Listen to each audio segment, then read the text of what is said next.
Good afternoon and welcome to the Endnote event of the 2020 Virtual Atlanta Journal-Constitution Decatur Book Festival presented by Emory University. I'm Yolanda Cooper and I'm pleased and honored to serve as the Dean and University Librarian at Emory University. Emory has been a proud supporter of the Decatur Book Festival since its inception 15 years ago. Our program today features Natasha Trethewey, a poet and author who served 2 terms as the U.S. Poet Laureate from 2012 to 2014. Natasha has written 7 books, winning the 2007 Pulitzer Prize in Poetry for her collection, Native Guard. In her newest book, Memorial Drive, A Daughter's Memoir, she shares her experience of growing up in the South, the lasting impact of her mother's death at the hands of her stepfather, and the wider effects of loss, racism, and domestic abuse. Natasha is a former Emory University creative writing professor who is now the Board of Trustees Professor of English at Northwestern University. I'm also pleased to note that she placed her papers with the Emory Stuart A. Rose Manuscript Archive and Rare Book Library in 2014. Joining Natasha this afternoon is Rosemary McGee, a Decatur Book Festival board member and the former director of the Rose Library. Rosemary held many positions at Emory prior to joining the Rose Library, from professor to vice president and secretary of the university, all before retiring in 2019. She has convened a wide array of creativity conversations with artists, scientists, and scholars. She founded the Rosemary McGee Creativity Conversation Series, which was named for her in 2018. Most recently, she was a senior faculty fellow at Emory's Fox Center for Humanistic Inquiry. Today's event is sponsored by Chicory Wealth, a holistic financial life planning service for individuals and nonprofits. We are very grateful for their support. I hope you have enjoyed the last month of celebrating authors and books through this new virtual Decatur Book Festival as much as I have. I look forward to seeing you all next year. For now, please sit back and enjoy today's conversation.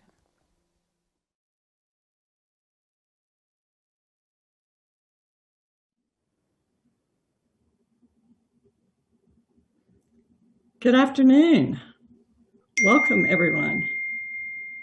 It's really a thrill to be here at the Endnote for the Decatur Book Festival with our own Natasha Trethewey. Natasha, feels like you've been far away from us, but you're back here celebrating the festival again, and I want to give you a really special welcome in that way. I wonder if there's anything that you would like to say in particular to your Decatur Book Festival. Yes, fans and followers. It's really lovely to see you, and it's so wonderful to be here for the Decatur Book Festival. I so wish that I were there in person, seeing all of you, because I have such fond memories of the wonderful weekend that we spend thinking about books and stories and everything that we love. The Decatur Book Festival has been with me since the beginning, and I've been with the Decatur Book Festival, and so it feels really special to get to talk about this book that is really rooted in having been in Atlanta all these last years and being around so many of you and being in that particular geography that made me need to write this book. So thank you. Yes, it's. I know this area, this location, this region, the city is full of a lot of different kinds of memories for you, and we'll be talking about much of that as you write about it in Memorial Drive, a street that, or a highway even, that is an artery, as you describe it, and that intersects our lives. But before we get fully started, I want to take a moment to express gratitude. I want to start with gratitude to Yolanda Cooper for that lovely introduction. This is the Endnote, so we've been through a lot of great writers and moderators. There have been very special moments we've shared together. Some of those with many of your friends, Natasha, have been part of the DBF. I want to thank the ingenious staff led by Joey Pope and also all my colleagues on the Decatur Book Festival board. The audiences have been amazing. And a special shout out to the AJC and Emory University and all the many sponsors. We rely on you. Today's program is generously supported by Chicory Wealth, where our friend, Maggie Kulick, and her many fine associates are devoted to enriching the lives of individuals and communities. Maggie invites you to join Chicory Wealth in supporting the Decatur Book Festival. As she says, we all need each other right now, more than ever. So I invite the audience to contribute and participate as fully as you possibly can. I also want to say a fond hello to your husband, Natasha, Brett Gadsden, our former colleague here at Emory, and also a good friend who served on the Decatur Book Festival board. Mm-hmm. So, as you know, and as we've already talked about, you are among friends. Thank you. And many of us have known you. You and I were just talking a little earlier about we've known each other almost 20 years. And now through your latest book, Memorial Drive, we feel that we know even more about you. I remember seeing you at the Rose Library as you were reading through materials and that relate to this memoir, and how shaken you were at that time, and understandably how emotional that experience was. I think of you, even before now, as a very courageous person. Thank you. But this kind of work required even more fearlessness. You reference several times an imprint of loss. And how did you find it within yourself to dig through memory and history documents to return to this traumatic event of your mother's death? Well, I tried to avoid it for so long. I spent most of my adult life trying to forget the parts that were most difficult. And of course, the sad part about that is when you're trying so hard at willed amnesia, when you're trying so hard to forget what seems too painful to remember, you also throw away a lot of good memories too. And so I did find it hard to excavate memories of my mother that I desperately wanted to have back. But there's something remarkable about the writing process that when I was writing, I found myself remembering things as if, the pen were a conduit for memory. So, for example, I was writing about being in New Orleans and riding the streetcar with my mother. And all of a sudden, all of these words, names of New Orleans department stores, started coming back to me. And I hadn't thought about them because many of them were gone in years. And so there were wonderful moments of getting things back. But I did wait, and you mentioned the archives. I waited for a long time before actually reading those documents that I received from my friend who had been the first police officer on the scene. They were the hardest to read. And you share those with us as well. And so we join you or follow you on that journey, which begins in the book with a dreamlike sequence, or dream, I guess, an actual dream, as I understand it, and where you're a young woman on the cusp of your life.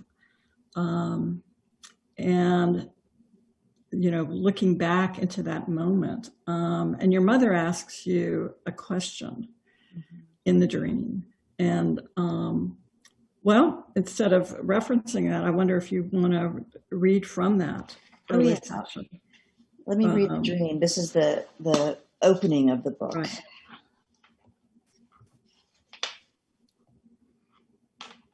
"3 weeks after my mother is dead, I dream of her. We walk a rutted path, an oval track around which we are making our slow revolution. Side by side, so close our shoulders nearly touch, neither of us speaking, both of us in our traces. Though I know she is dead, I have a sense of contentment, as if she's only gone someplace else to which I've journeyed to meet her. The world around us is dim, a backdrop of shadows out of which now a man comes. Even in the dream, I know what he has done, and yet I smile, lifting my hand and speaking a greeting as he passes. It's then that my mother turns to me, then that I see it, a hole the size of the quarter in the center of her forehead. From it comes a light so bright, so piercing, that I suffer the kind of momentary blindness brought on by staring at the sun, her face nothing but light ringed in darkness when she speaks.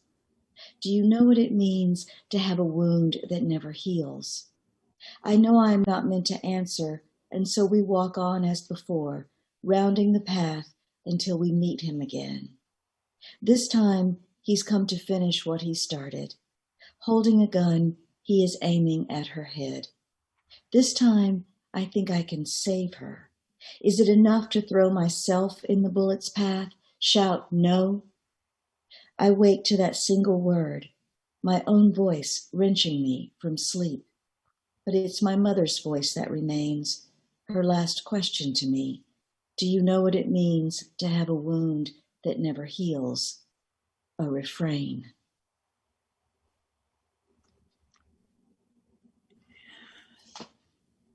And so it seems that this book is a reflection and an effort to respond to that question. Mm-hmm. Indeed, to understand what it means. And what it means is to, I've lived the last 35 years with that wound, bearing that grief. And it has many layers of meaning, that wound. That is the particular wounds that your mother suffered from as a victim of domestic violence. Mm-hmm. Not just one, but and then, of course, the fatal one. But also, I guess, the question to yourself, do you know what it means to have a wound that never heals? Mm-hmm. In the end of the book, I talk about how, at that point, I'm pretty sure that I had not read Lorca, who writes, "In trying to heal the wound that never heals lies the strangeness, the strangeness of an artist's work." Lorca believed that one could make something technically beautiful, but it wouldn't have this other depth, this other possible transcendent depth without the awareness of that wound.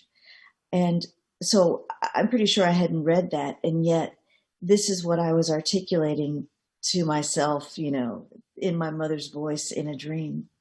It also connects to a line from the poet Rumi: "The wound is the place where the light enters you." Mm-hmm. And I think that's why when I look back at the imagery of the dream, that wound that my mother has, in the center of her forehead, is where the light shines through onto me. And so it was as if in the dream I was already telling myself, not only are you going to carry this forever, but you might be able to make art out of it. You might be an artist. Right. And there are several moments in the memoir where you talk about having a dawning sense of your own abilities as a young girl, as a writer, as somebody who's interested in art. In fact, your mother notices this about you and gives you a diary. And at one point, you say about the diary that by writing to the diary, which the privacy of which was later invaded, that you began to compose yourself. Yes, my mother gave me the diary in the aftermath of me first finding out, because I overheard the first time Joel hit her late at night. And so I was hurting, and I think she knew that I needed an outlet, someplace to articulate what I was feeling. And so she gave me the diary. I started writing in it. And not long after I started writing in it, I realized that he had broken the lock and was reading it. And so I started writing directly to him. I had some choice language for him that you share some of that with us. Yes, it's in the book. I won't say it here, but I said it in the diary. I said it knowing that he was not going to reveal that he was reading it. He wasn't going to acknowledge that. And so I felt like I could have this conversation with him where I could say whatever I wanted to. I could indict him for all the things he needed to be indicted for. And I felt powerful. In that way, he became my first audience.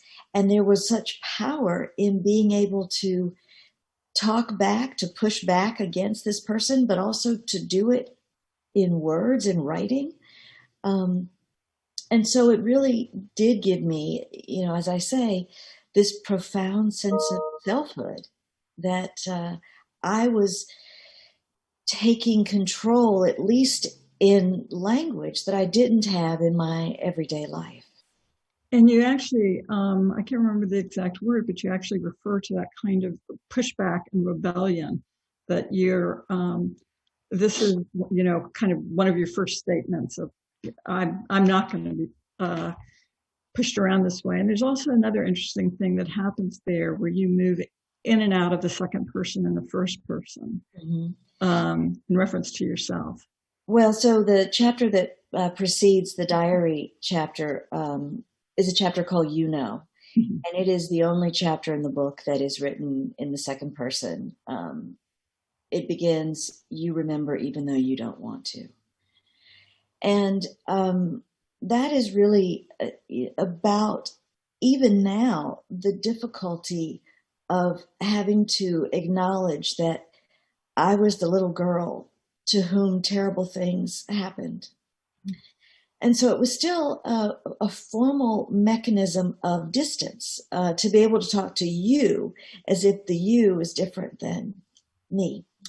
But I think it was kind of a tricky technique to try in a memoir. And I had to come back out of it. So once I wrote myself into that, I think it's only the 5th chapter, I write myself into it, I had to get out of it. And so, of course, one of the ways that I get out of it was through the subjectivity of writing in the diary. But I begin the diary chapter with the idiom to be beside oneself. Because literally I am beside myself in that second person chapter. And so to stabilize and to reintegrate the self that was divided by trauma, I needed to write my story. And so that's how I get out of it, with that meditation, that thinking about being beside oneself, and then what, makes the self unfragmented and composed again. Yes, that sense of composing yourself. And did you feel, Natasha, as you were writing this, that that little girl had returned as a presence to you? even from the very young age that before the move to Atlanta, the ride to Atlanta, but that somehow you were feeling some of these things in not as the first time, but feeling it dramatically, what it felt like to be that little girl. Yes, I use these series of brackets at the beginning of many chapters that don't have, very small chapters that don't have titles. And those brackets are sort of meant to represent not only the kind of interstitial interruptions that I had as the writer trying to write this book, but also to represent what I think of as these bookends. I talk about my life before leaving Mississippi, when my parents got a divorce and my mother and I moved to Atlanta, and then my life after her death. So all the stuff in between is the stuff that I've been trying to forget. And when I was working on this book, I kept working on the first chapter and part of the second chapter.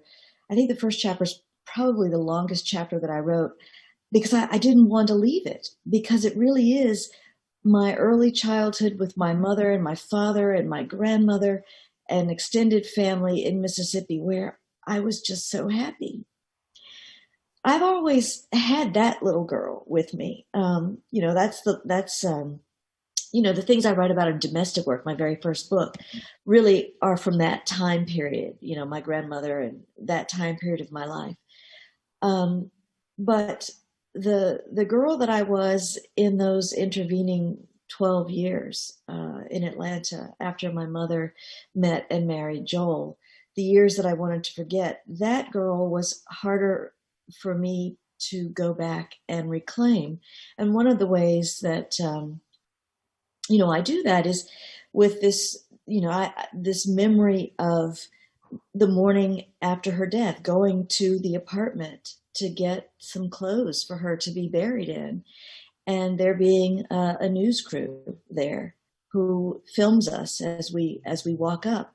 And I see myself later on that night walking into that apartment, and it's as if I kind of left all that was behind that door. And so there was already this idea of two-ness. There was the person that went into that apartment and the person that came out. And I didn't want to be the person that went in it. Mm-hmm.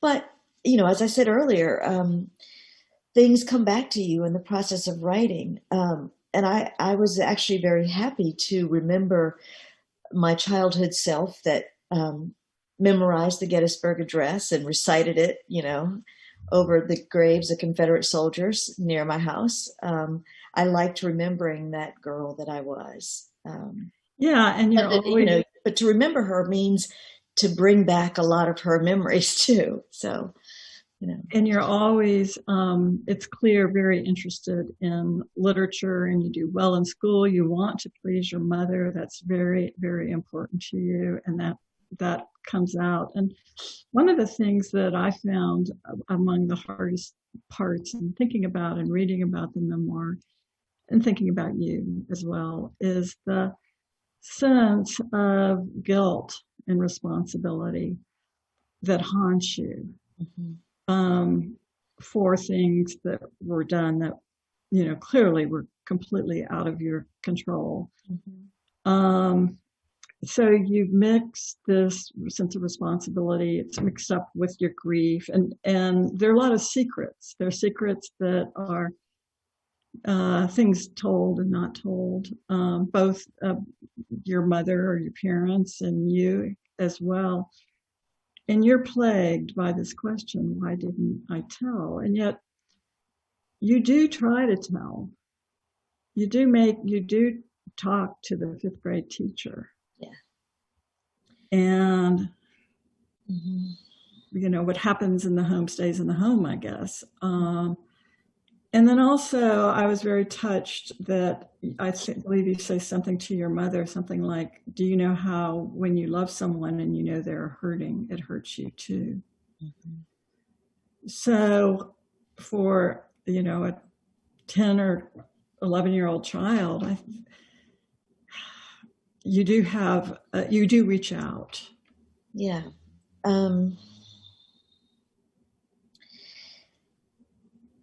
When I was talking about all the forgetting, it's also true that as much as you'd like to forget some things, you can't. Mm-hmm.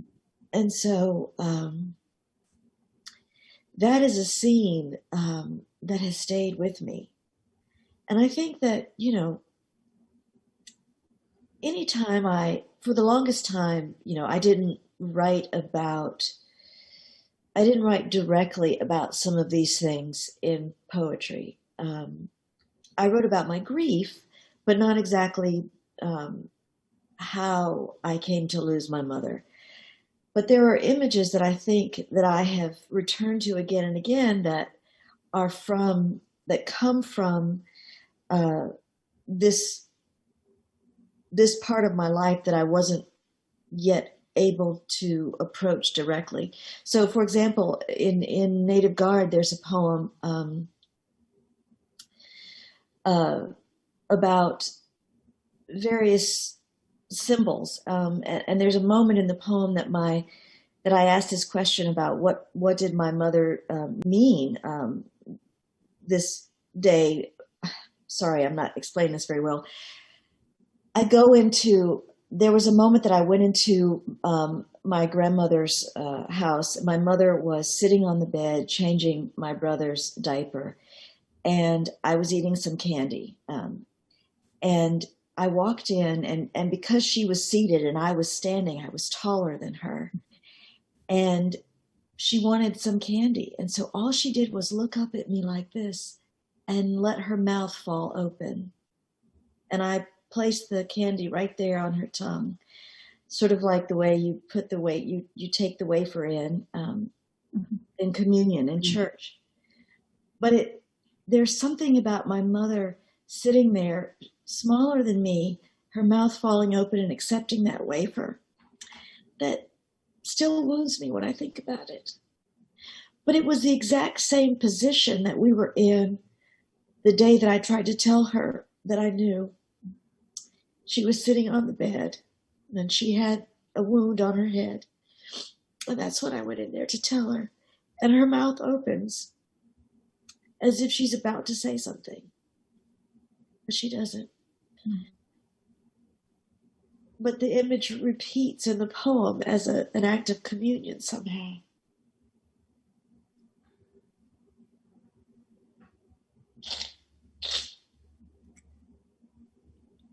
It's really clear and meaningful how closely connected you are with your mother. Yeah. First in those early pages as a very young child. And then as she and you are going through this. But just as you later become separated from yourself, yeah. In a way, you become separated from her too. And so we accompany you on that journey. Do you feel, Natasha, that in writing the memoir that you have in some way both released those memories that you've spoken of and released the sense of, or have any liberation at all, or from the sense of guilt and responsibility?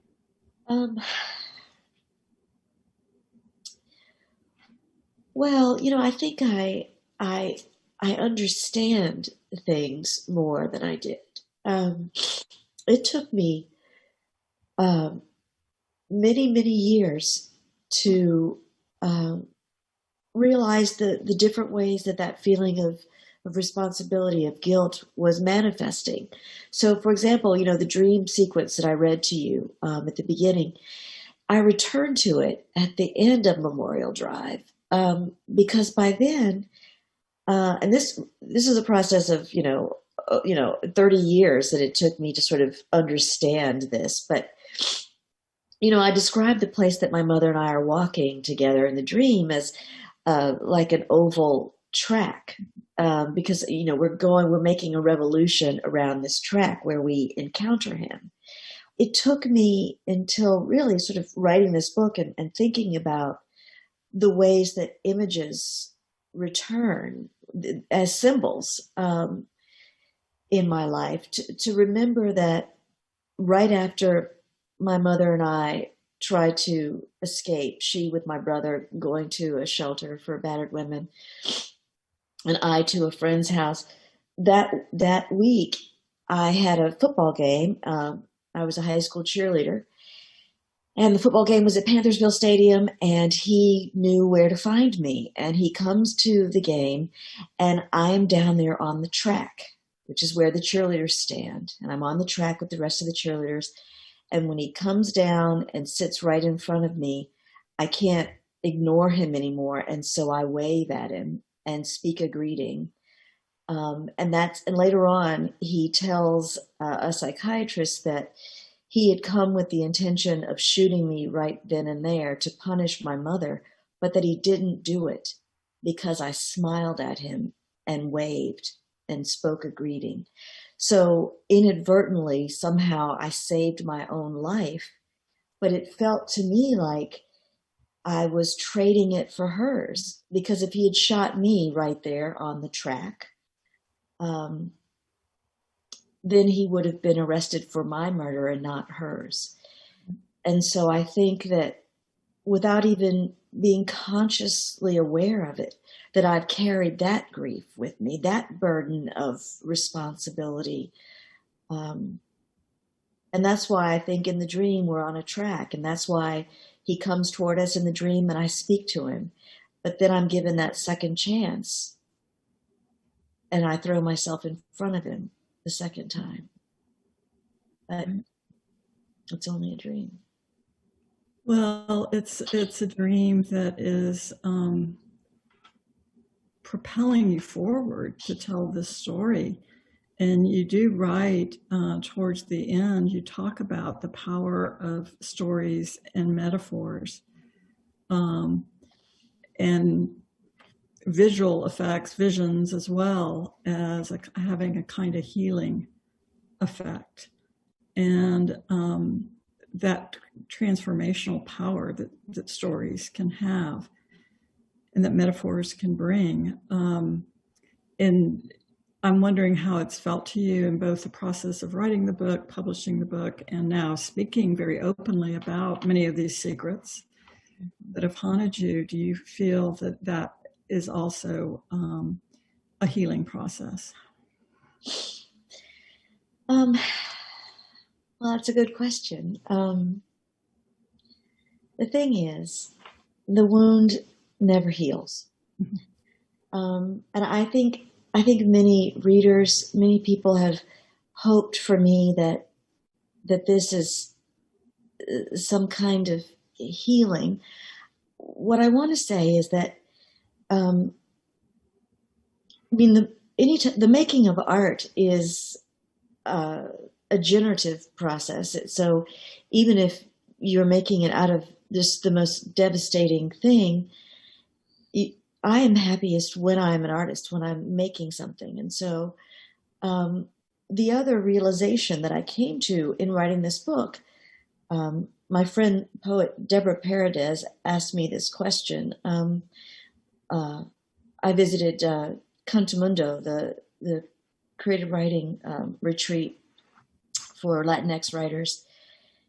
And the question that was posed at that retreat was by my friend Deb, what do you want to bury? And what do you want to plant? And I had to to think about that in relation to, moving forward in my own life. And it helped me to realize that, like one of my poems says at the end, I carry her corpse on my back. I do. But I don't ever want to put it down. It is a grief that I carry.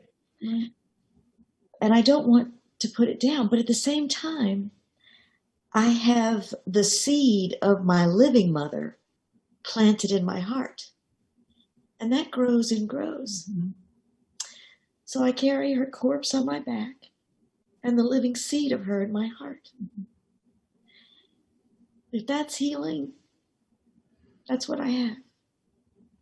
It's life is what it is. It's your life and death. I think we have a tendency to think that you can detangle life and decouple all of these things. And what you've shown us in the memoir is that, and what we see also in your poetry, is that these ideas of, and feelings, the feelings of love and grief keep returning to us in new forms, in new ways. And that makes me want to ask you about where you feel poetry begins and ends, or memoir begins, and where poetry and memoir, how they fit together for you. They're different styles of writing, yet much the content that you have written about in the memoir is reflected in a good bit of your poetry as well. Mm-hmm. I've always been a very autobiographical writer. I write about, my own personal history and the intersections of my personal history with our public history, our national history. So the content is very similar.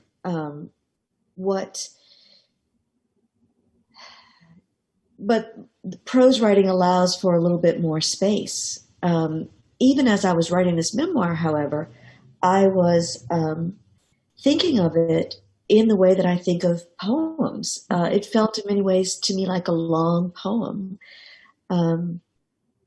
I am still interested in the rhythm of syntax, the rhythm and lyricism of syntax. And so even as I wasn't working with lineation, I still had sentences and their music to carry the story along that I needed to tell in this book. But there were moments when I was writing the memoir and things started to take shape inside me as poems, and I would have to turn the sheet over and write a poem instead. So there's some poems in my most recent book, Monument, which is new and selected, that I wrote while working on this memoir. I'd like to read one of them to you, because also what happens is, this was an unusual poem for me because it carries a lot more information than the silences that my poems have had before. And it is meant to be a response to all of the crazy things that people will say to you, not realizing how insulting or insensitive they are about domestic violence and victims of domestic violence. So this is called Imperatives for Carrying On in the Aftermath. Do not hang your head or clench your fists when even your friend, after hearing the story, says, "My mother would never put up with that." Fight the urge to rattle off statistics that, more often, a woman who chooses to leave is then murdered. The 100th time your father says, "But she hated violence. Why would she marry a guy like that?" Don't waste your breath explaining again how abusers wait, are patient, that they don't beat you on the first date, sometimes not even the first few years of a marriage.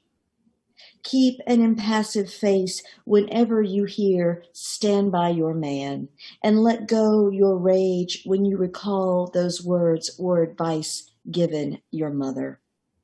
Try to forget the first trial before she was dead, when the charge was only attempted murder. Don't belabor the thinking or the sentence that allowed her ex-husband's release a year later, or the juror who said, "It's a domestic issue. They should work it out themselves." Just breathe when, after you read your poems about grief, a woman asks, "Do you think your mother was weak for men?" Learn to ignore subtext. Imagine a thought cloud above your head, dark and heavy, with the words you cannot say. Let silence rain down. Remember you were told by your famous professor that you should write about something else. Unburden yourself of the death of your mother and just pour your heart out in the poems. Ask yourself what's in your heart, that reliquary blood locket and seed bed, and contend with what it means, the folk saying you learned from a Korean poet in Seoul, that one does not bury the mother's body in the ground, but in the chest, or, like you carry her corpse on your back.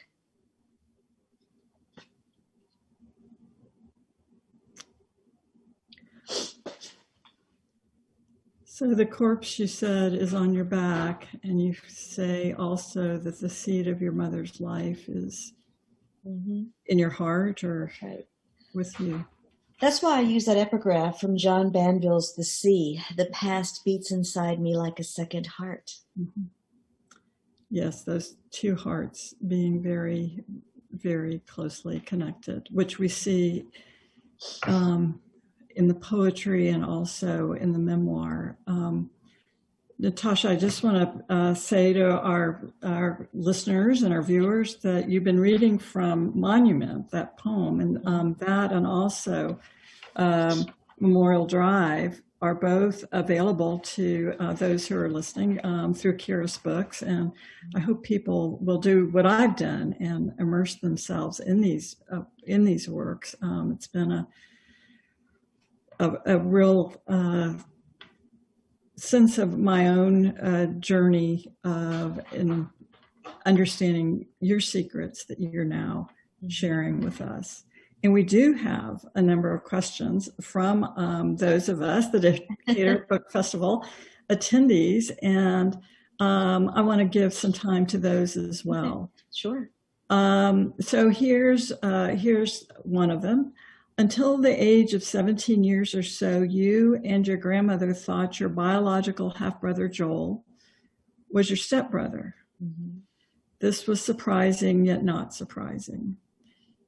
Did you discuss this with your mother before she died? How did your brother Joel reconcile this misunderstanding on your part? I don't think I ever talked to my mother about it. I saw it there, the evidence of it on a birth certificate when we were moving out of the house to escape.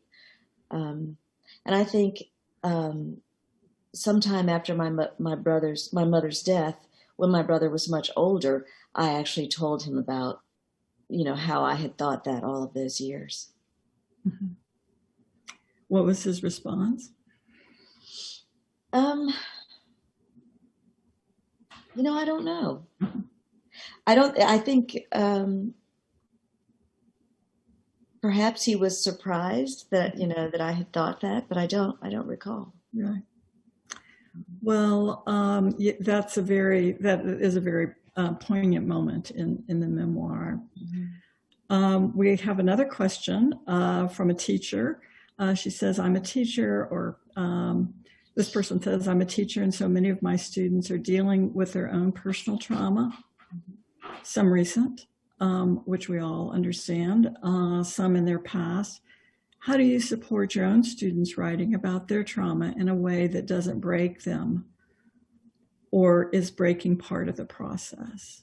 So undoubtedly you have students who attend your poetry classes who both are reading about trauma and experiencing trauma as well. You know, right now I'm teaching a graduate course, and one of the books that we're using is Gregory Orr's Poetry as Survival, which is a book I also mention in the end of Memorial Drive.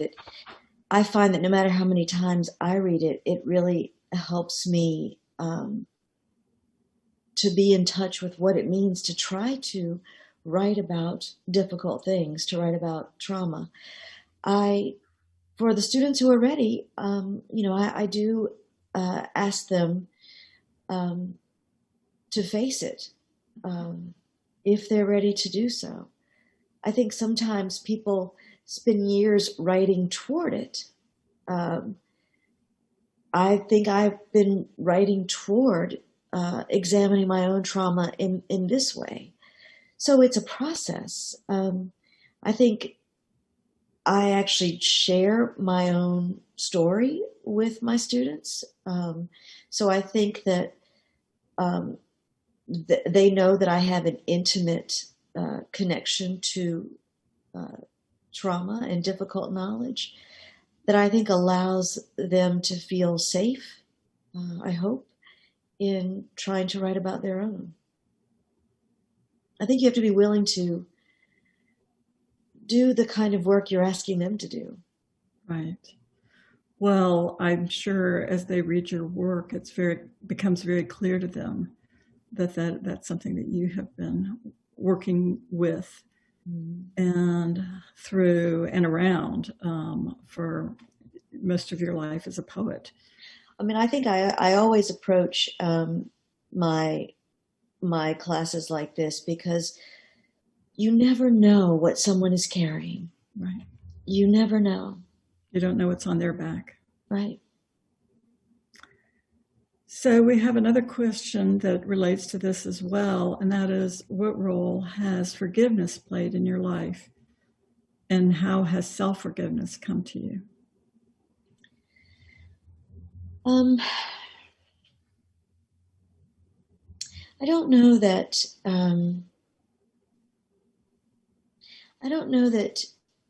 even in writing Memorial Drive that the issue was even about forgiving myself so much as it was about awareness. I understand, my rational mind understands that I am not responsible for any of these things that happened. But that doesn't mean that you can simply shrug it off. And so I think that the awareness of it allows me, if not forgiveness, just some self-knowledge that makes those questions I've been asking myself all these years a little bit more bearable. I'm also interested in restorative justice. Maybe that's forgiveness. What I mean by restorative justice is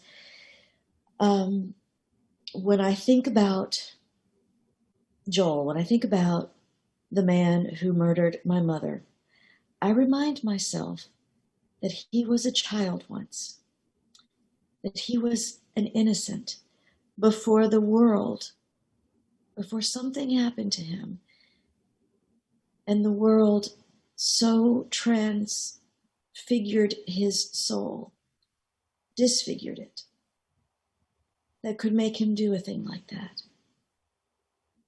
We all were at some point innocents, even someone who does something like that.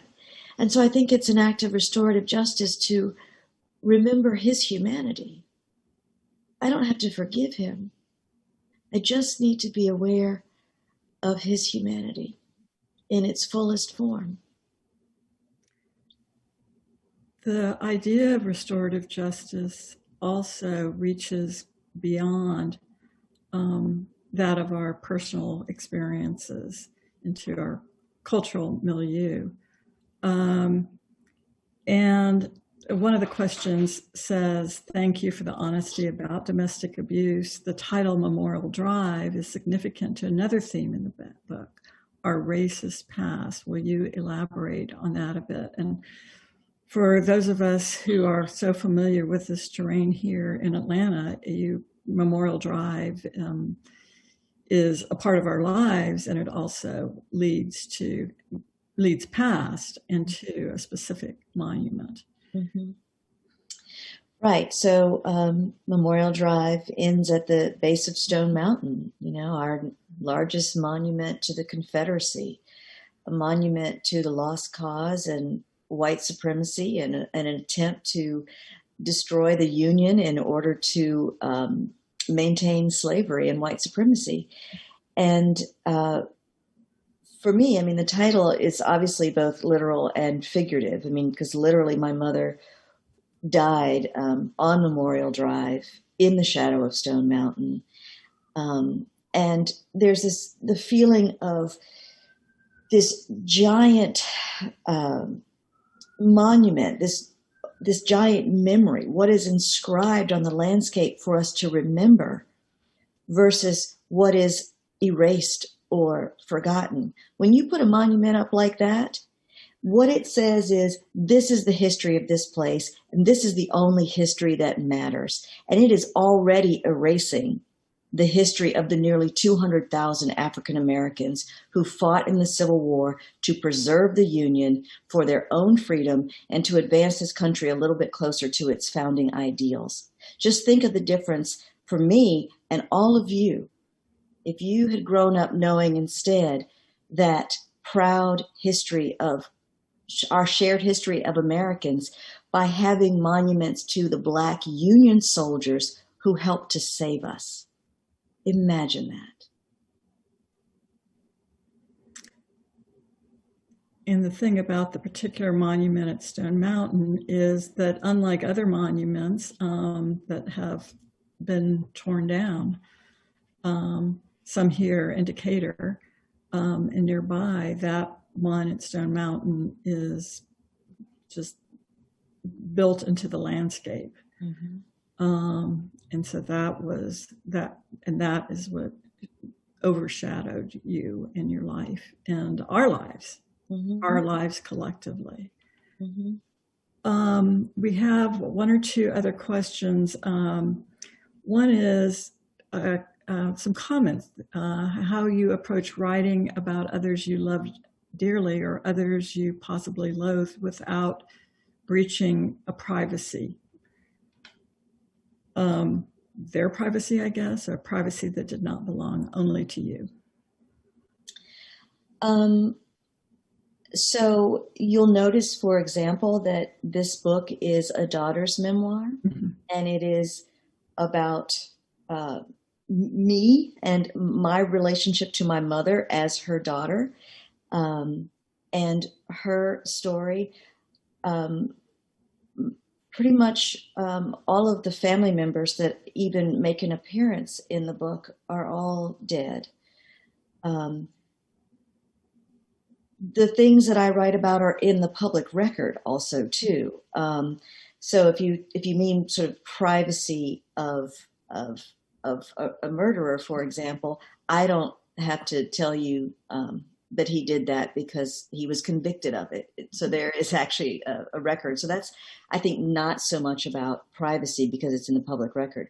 But I don't write about my brother very much in this book because his story is a different one than mine, and it's his to tell. Now, I have written about my brother before in Beyond Katrina, and this was something that we, in many ways, worked on together. Because I wanted to make sure, because I have an ethical responsibility, that I was not telling a story that he would not be happy with the world knowing. That was very important to me. And my brother, indeed, was very happy with the story I tell in Beyond Katrina. And that my grandmother, she was the first person I really started writing about. I wrote about her in domestic work. And I remember when I gave her the book, she read it, And she clutched it to her chest and she said, "Oh, it's all about me." And then she said, and that's exactly the way it was. Even as I had invented a lot of it, I invented, parts of her life that I didn't quite know, but the emotional truth was there. That sense of her being someone who was proud to work and to strive, that was there. And I gave that to her because she also instilled that in me. And so I could create for her a persona that was based on my own inner life. Mm-hmm. Well, in the Katrina memoir, you reference the hive of books that you and your brother talk about, that from his time in jail, where he had the books, and that's how the hive of books is buzzing around him, and that also appears here in Memorial Drive. And so we see that continuity of those themes and those stories, but as you point out, they're very different stories with very different. But one of the things that I did learn from him, because of that story that he told me about, having the books when he was in prison, but finding that so often the last few pages were torn out because people would roll cigarettes with the torn pages of books. And so because there were no ends to the stories, he had to start inventing his own endings. And I thought, what a lovely metaphor, for the possibilities of things. But it also is a painful one too, which I make use of in Memorial Drive when I quote Orson Welles, "If you want a happy ending, it depends on where you stop your story." So when you see my mother, writing this 13-page narrative on a yellow legal pad that's found in her briefcase, it's that moment that I think she's writing the story that's her happy ending, that she has escaped this difficult marriage. And yet, this is sort of one of the reasons that the book, as I put it together, is not linear. I circle back to things so that each moment you see her fully alive when you know that is not ultimately what happens. I think that's one of the things that's so heartbreaking when I read her own words. And heartbreaking to us as well. You include her voice in several different forms, both what she wrote and the recording of the telephone conversation. And so we come to know her not just as transmitted by you, but also hear her voice as part of our voice. There is a question here, perhaps this will be the last one from the audience, our Decatur Book Festival crowd. Someone asks about Memorial Drive, the use of that title, and of course it has so much resonance with us here in Atlanta, and for many different reasons, personal history as well as social history. The question is, I wonder about the metaphor of this title based on this particular thoroughfare that has so many tendrils of meaning for those of us who live here. How do you explain the title to people? Well, so I started off with talking about the literal of the title. My mother was murdered on Memorial Drive. That is the literal. But my entire project as a poet, from the very beginning, is to remember. I am driven by the desire to remember and to memorialize.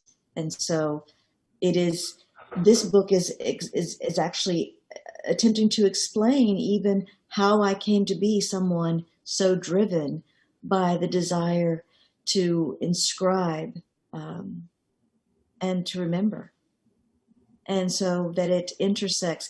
And, I write always from two existential wounds. One of them we've been talking about, this wound of losing my mother on Memorial Drive in 1985, but also the larger wounds of history. In his memorial to William Butler Yeats, W.H. Auden wrote, "Mad Ireland hurt you into poetry." Likewise, my native land, my South, my Mississippi, hurt me into poetry by inflicting my first wound. When I was born there in 1966, interracial marriage was still illegal there and as many as 20 other states in the nation, rendering me persona non grata, illegitimate in the eyes of the law. And I grew up with the onslaught of Confederate monuments. I was born on Confederate Memorial Day, exactly 100 years to the day it was first celebrated in the state of Mississippi. Everywhere around me, monuments inscribed a narrative of white supremacy and second-class citizenship to remind me that that was my place. So I've been dealing with those two wounds and the desire to remember and to remember properly and to remember fully and to remember what has been erased from our shared landscape with these limited versions of history that the monuments that we have create. I want to thank you for helping us remember your story, how your story calls to mind our own stories, the wonder of your relationship with your mother, your continuing relationship with your mother, and also the shared history that we have that we've too often forgotten. We live in a moment now where we're latching back onto that. And in that way, the appearance of your memoir in our midst is another way for us to access those memories, both the ones that we live with, the ones that we have suppressed. So I'm most grateful to you, Natasha. Thank you. I'm honored to be here with you. I know everybody here at the Decatur Book Festival also feels honored by your presence among us, just as you've often been among us in the past. And I just want to thank you for that. Thank you. I'm so grateful for getting to talk to you. I have such fond memories of other conversations we've had. So thank you for doing this. Oh, absolutely. My honor. And I want to thank all of members of our audience who are here. Again, the Decatur Book Festival staff. Our sponsor, Chicory Wealth, who have supported this. And please consider, all of you out there, donating to the Decatur Book Festival to continue this kind of programming. You can hit the green button just underneath me on your screens. But most especially, thank you for being here with us and on this very special Endnote occasion with Natasha Trethewey. Thank you, Decatur Book Festival. Yes.